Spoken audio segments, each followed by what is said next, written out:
Nekkal millionaire at Afiso. $3.6 million is to give away. Simply buy a minimum of $10 in credit or data worth $10 to stand a chance of being a millionaire. To enter the weekly and monthly draw, send WIN by SMS to 772 or just call 772 for free. Remember, the more you buy credit or data, the more your chances of being a millionaire. Be that Nekkal millionaire at Afiso, right?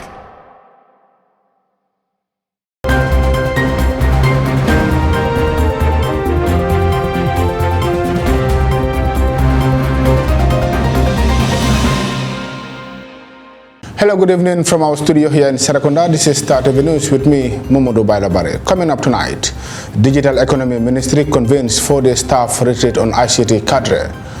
Annual stakeholder consultations on groundnut trade season concludes in Genoa. ECOWAS completes week-long training on weapon and ammunition management. In sports news, Coach Senfet unveils 23-man squad for 2026 FIFA World Cup qualifiers. On the international news, Macron protecting civilians non-negotiable. China's economy woes, property sector crisis threatens recovery. Bangladesh government worker strike, wage hike fails to satisfy protesting workers. This and many more coming up. Stay tuned.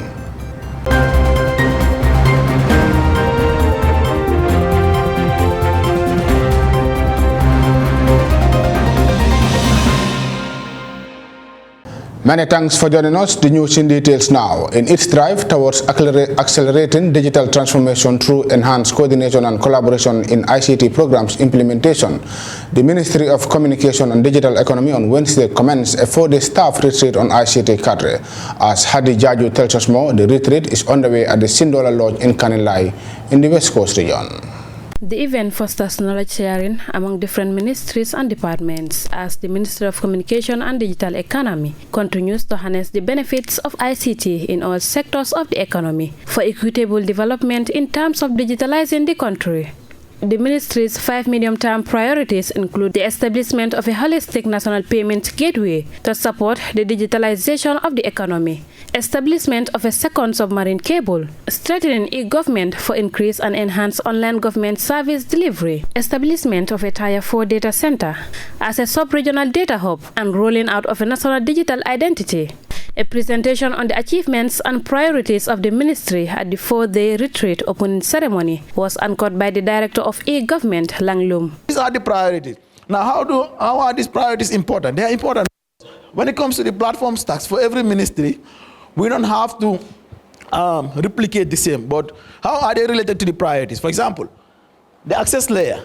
If you talk of accessibility, if you talk about providing services online, before you could do that, you must provide accessibility, right? The Honorable Minister for Communication and Digital Economy, Usman Ba, thanked the President of the Gambia for taking the bold step to decouple the two ministries, citing the importance of the retreat.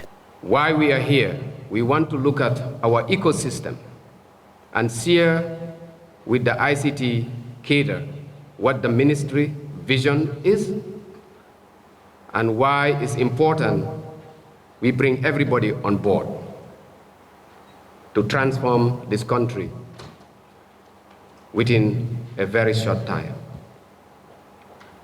We've been doing a lot from the ministry standpoint, but many of you don't know much about what the ministry been engaging. And I think from the PowerPoint you've seen earlier has demonstrated how busy we were for the last 9 or 11 months. Ba added that his ministry has been aggressive in engaging other partners that can help build a Tier 4 data center. The Permanent Secretary at the Ministry of Communication and Digital Economy, Lamin Kamara, said this retreat symbolizes the way forward in digitalizing the country, looking as technology is moving rapidly.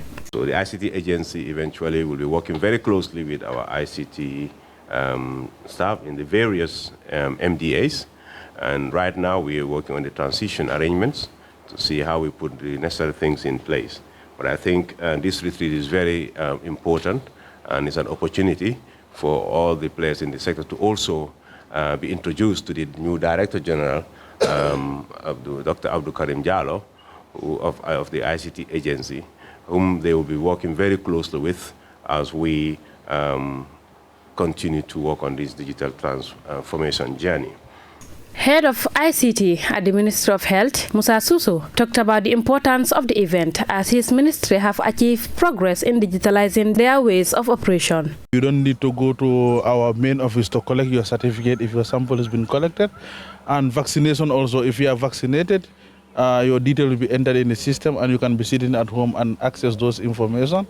And if you go to our health facilities now, most of the health facilities now, they are digitized, they have internet.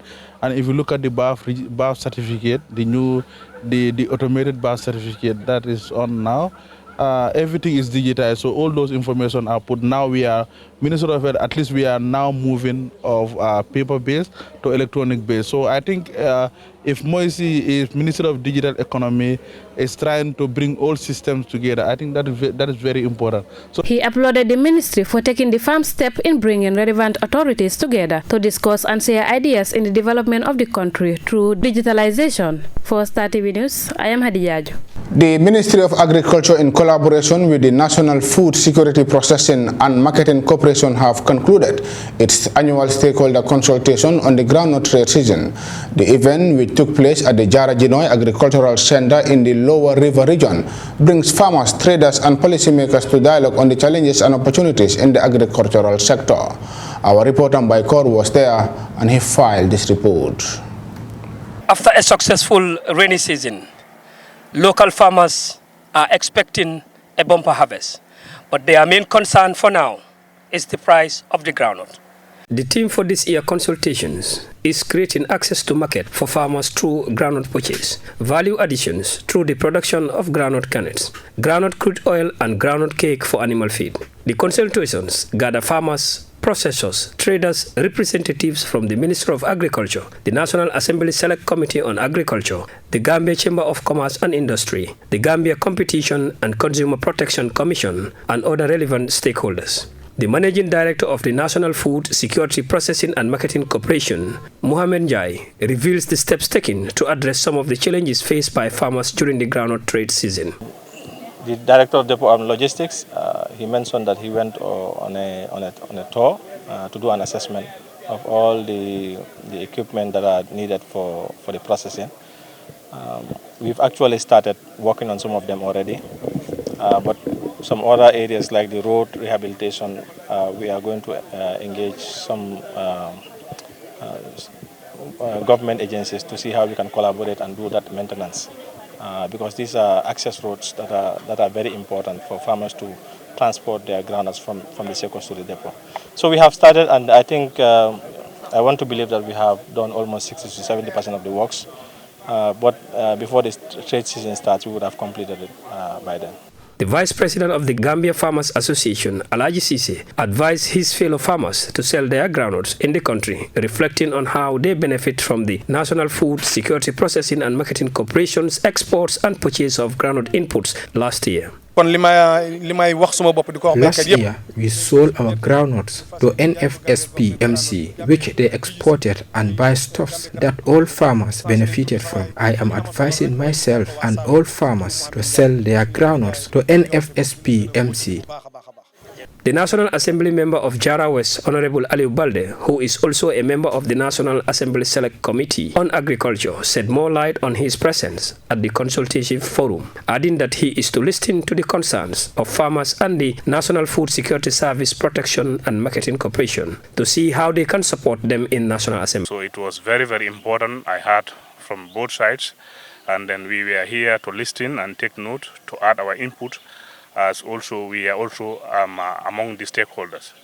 So basically your question, I'll go back to say that when we go back to the National Assembly as a select committee, we sit as a committee, as an agri committee, discuss this matter together, raise issues that we learn from here from the people, both the management of GGC and the farmers, and then discuss it within ourselves before laying it or putting it on a report to at the plenary, where we have the general membership of the parliament, where we can take decisions together. But our committee level, we will do our level best to see that all the different issues are put in one place, and then we have the common goal. That's the way forward for Gambia, inshallah. The National Food Security Processing Marketing Company was established in 1972 to ensure the effective production, processing and marketing of groundnuts to achieve food security in the Gambia. It operates 4 groundnut processing plants in Banjul, Birkama, Kawur and Kuntawur with a total capacity of 120,000 metric tons per year. It also produces groundnut oil, groundnut cake and groundnut kernels for domestic and international markets. The consultations are expected to pave the way for a successful and portable groundnut trade season for the farmers and the National Food Security Processing and Marketing Corporation. The Minister of Agriculture, in partnership with the National Food Security and Processing Marketing Corporation, formerly GGC, held its annual consultative meeting with stakeholders.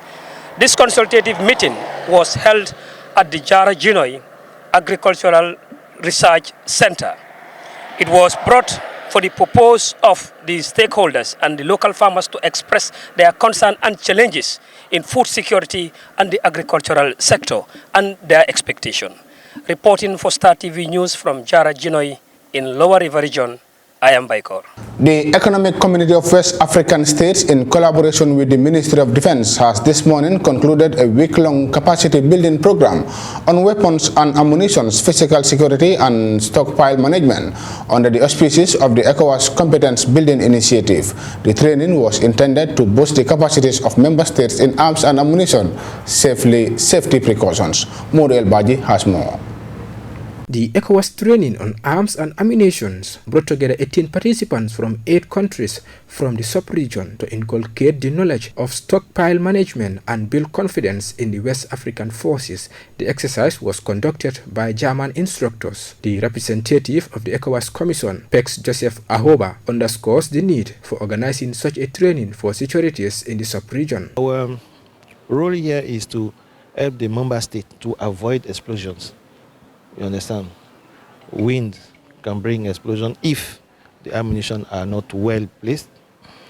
Rain can bring explosion if the ammunition are not well placed. And explosion can come when the person or the personnel in charge is not well trained. So to avoid what we saw in Nigeria some times ago, we decided now to have this competency within our region.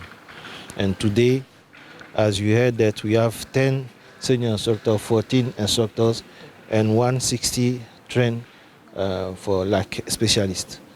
The ECOWAS Commission representative called on defense and security authorities in the region to support security personnel in actualizing the objective of this training. The German ambassador, Claude Botzet, said the German government takes great pride in partnering with ECOWAS Commission and the International Center for Conflict Studies. Particularly proud to acknowledge the role played by the German Armed Forces and their verification center in the technical facilitation of this course. Thank you very much, Colonel Chemnitz. Their expertise, professionalism, and dedication have been instrumental in shaping the knowledge and the skills of the course participants and new regional instructors. They have worked hard to give our course participants and regional instructors the best modules and guidance in line with international standards and best practice. We're being trained by following the guidelines of the United Nations, which are certainly the best for the region. This training initiative is bearing fruit already, as there have been several national PSSM trainings with regional instructors certified through the regional program. This shows that this training program is well accepted and implemented in West Africa. The Minister for Defense, retired General Sering Modunjai, applauded the German government for bankrolling the week-long training as well as the instructors for their effort during the training. Minister Njai also acknowledged the role of the ECOWAS Commission in promoting peace and security in the sub-region. Distinguished participants, the training you have just concluded and the competency that the training sought to generate would help consolidate efforts at the regional level to strengthen the physical security of weapons and ammunition and the efficient management of their stockpile. Therefore, reinforcing the optimal application of security, safety standards to consolidate the physical security of lethal weapons and their ammunition, and the safe and secure management of their stockpile will minimize the risk of unplanned explosion, strengthen security, and promote peace and stability in the sub-region. Meanwhile, certificates and badges were presented to the participants, marking the completion of the week-long capacity building initiative, as participants are also expected to share the knowledge gained with their colleagues back home. For Star TV, I am Model Baji. To sports news now, as the Gambia national football team is gearing up for the crucial 2026 World Cup qualifiers. Coach Tom Sanford on Friday morning unveils a challenging 23-man squad that includes a new players as Odamis. Awasane picked up the rest of that story. The Gambia's national football team, the Scorpions, are set to face off against Burundi on November 16, followed by a challenging encounter against Ivory Coast on November 20, 2023. Both decisive matches are scheduled to take place in Dar es Salaam, Tanzania, a neutral ground chosen collaboratively by Burundi and the Gambia. Coach Tom emphasized the practicality of the decision, citing the avoidance of a harsh 20-hour journey to Morocco, making it a more strategic move for his team. The unveiled squad list from Coach Tom Sanford features via a video link Baboucarr Gaye, Modou Diop, Lamin Sarr, Omar Colley, James Gomez, Buba Sane, Noah Sonko, Seidi Janko, Ismaila Jom, Mohamed Sane, Mahmoudou Bajo, Ibu Adams, Hamza Bari, Dauda Ngom, Alassane Mane, Jacob Mendy, Aliou Fadera, Ibrahima Colley, Abdoulaye Diallo, Bambalai Sanyang, Musa Baro, Hassan Cisse, and Mohamed Badamoussi. However, this will be the first appearance of the under-20 midfielder Mahmoud Bajo. The stunning midfielder was part of the Gambia's under-20 team that finished second in the Africa Under-20 World Cup Nations in Egypt and the World Cup in Argentina. The youngster Yankuba Minte missed out due to injury. This fixture promises to be thrilling encounters as the Gambia's national team strives to make their mark on the road to the 2026 FIFA World Cup. Fans can look forward to an exciting start to the qualifiers. For Star TV News, I am Awasane. Interesting from that story by Awasane from sports. We'll now be going for a break. When we come back, more news. Stay tuned. Send money to Gambia for free. You can now send money via MoneyGram to AfriMoney in Gambia anytime, anywhere. Simply go on to MoneyGram.com or the app and select Pay through AfriMoney to send. Make sure the receiver is registered on AfriMoney in Gambia or get them to dial *777# to register. Instantly, the money comes into their AfriMoney wallet. No hassle, no wait times, complete ease. Cash out at any AfriMoney agent or AfriCell outlets. Free cash out, no sending fees. Do you enjoy spending time online with your friends on social media? If so, then AfriCell has the best offer for you. Activate the social media bundle for $10 is only and enjoy 40 megabytes valid for 24 hours. WhatsApp, Instagram, Snapchat, Facebook, Twitter, and Viber all for $10 is only. Dial 120# and press 3 to activate the social media bundle. No need to subscribe every day. It will automatically roll over for your enjoyment. AfriCell Social Media Bundle. Let us socialize.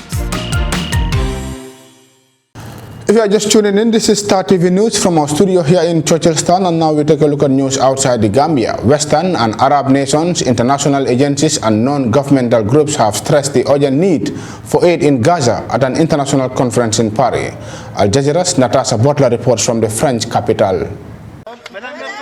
Arriving at the Elysee Palace for a conference on humanitarian aid for Gaza, hosted by French President Emmanuel Macron, world leaders and heads of aid agencies.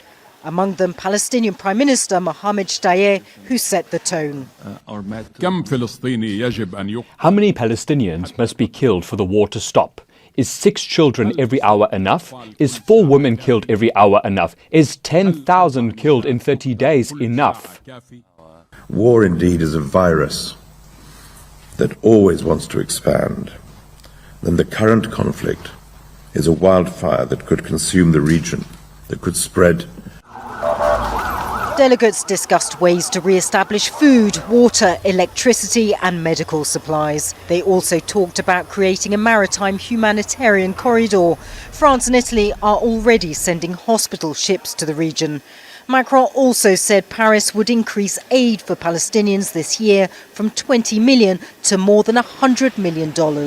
But getting vital aid into Gaza, said Macron, will only happen if there's an immediate humanitarian pause in the fighting. Civilians must be protected. That's absolutely indispensable and non-negotiable, and is an immediate necessity. The French president hosted this conference not only to call for a humanitarian pause in the fighting to help civilians in Gaza, but also to urge the international community to work towards a lasting ceasefire between Israel and Hamas. Until now, the European Union's backed a humanitarian pause, but refrained from calling for an end to the fighting, saying that Israel has a right to defend itself. But as the deaths increase in Gaza, so have calls in the bloc to end the bloodshed. Macron's talk of a ceasefire could signal a change of direction in Europe. Natasha Butler, Al Jazeera, Paris. A slump in domestic demand in China is weighing on the prospects of an economic recovery. Analysts point to low consumer confidence and a property sector crisis. Al Jazeera's Jessica Washington reports from the economic hub of Chengdu in southwestern China. Chinese consumers aren't the only ones keeping an eye on prices. Economists are too. China has entered a period of disinflation for the second time this year. Stimulus measures have failed to encourage spending. The shrinking property value, which is caused by the collapse of the real estate bubble, may have bad psychological effects on those that have real estate. So they may expect that their asset value is shrinking, and then their future plans for consumption will be cut down. The consumer price index dropped 0.2% in October, weighed down by a recent slump in pork prices, a result of oversupply. In early October, the World Bank cut its 2024 growth forecast for China as it struggles with the property sector crisis and an increasingly uncertain economic outlook. According to research by JP Morgan and Bloomberg, developers accounting for 40% of home sales have defaulted on their debt since 2021, amounting to $115 billion. That's casting a shadow over the economy, contributing to consumers' reluctance to spend big. This week, the International Monetary Fund revised up its forecasts for China for this year and next. It projects growth to slow to 4.6% in 2024 as weakness in the real estate sector persists and external demand remains subdued. Despite the challenges, there are some positive indicators, including early signs of improvement in the relationship between the US and China, and the thriving renewable energy sector. I'm very optimistic about China's economy and our company's future.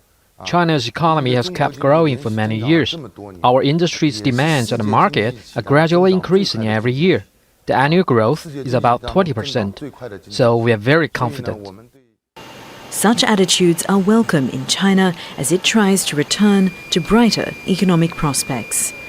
Jessica Washington, Al Jazeera, Chengdu, China. In Bangladesh, government workers are protesting over low pay, poor working conditions after a wage hike failed to satisfy them. At least 3 government workers have died in clashes with police during the country's most violent protest in decades. Dozens of factories were damaged and nearly 300 were forced to shut. Al Jazeera's Tanvir Chaudhry has more from the Solia industrial area near the capital, Dhaka. Like many garment workers across Bangladesh, Musammat Mina is trying to survive by cutting costs. The latest pay increase offer will hardly help us. What we are getting now with overtime can barely meet our demand for rent and food essentials, let alone other expenses that I have, like sending money home to my in-laws or for my children's education.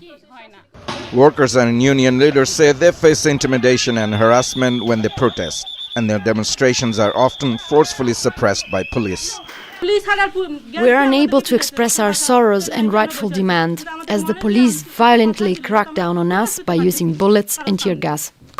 Police say some of the worst violence has taken place in industrial areas. We don't want anyone to get hurt or lose their lives. We are doing our duty with the utmost caution and diligence to maintain order. We are extremely sorry for any lives lost in recent protests. About 4,000 clothing factories account for 85% of Bangladesh's $55 billion annual exports. They supply many of the world's top brands. Clothing factory owners say they are under pressure because international brands are offering lower prices than before, and low wages have helped Bangladesh remain competitive in the global market. The government has fixed the new minimum monthly wage for garment factory workers at around $115, but workers are demanding nearly double that. Research shows that Bangladeshi garment workers get the lowest monthly wages in the world compared to other garment-producing countries. You have to realize if the workers do not have proper nutrition and diet, there is going to be lower productivity and efficiency. There is an increasing upward trend for food prices, rent and other essential goods. Thus, workers are demanding better pay now. Garment manufacturers have urged their employees to return to work. With rising inflation and soaring food prices, it's not just the garment workers who are out protesting. Others with fixed incomes have also taken to the streets in recent months, a major challenge for the government ahead of general election due in January. Tanvi Chaudhary, Al Jazeera, Ashulia Industrial Area. And that report brings us to the end of this edition of today's news bulletin. But before we go, a quick recap of our main headlines. Digital Economy Ministry convenes 4-day staff retreat on ICT cadre. Annual stakeholder consultations on groundnut trade season concludes in Genoa. ECOWAS completes week-long training on weapon and ammunition management. In sports news, coach Senfet unveils 23-man squad for 2026 FIFA World Cup qualifiers. On the international news, Macron protecting civilians non-negotiable. China's economy woes, property sector crisis threatens recovery. Bangladesh government worker strike, wage hike fails to satisfy protesting workers. Well, that's all for this edition of today's news. Thank you very much for watching. Do stay tuned and enjoy the rest of our unbeatable programs. Till then, have a very good night.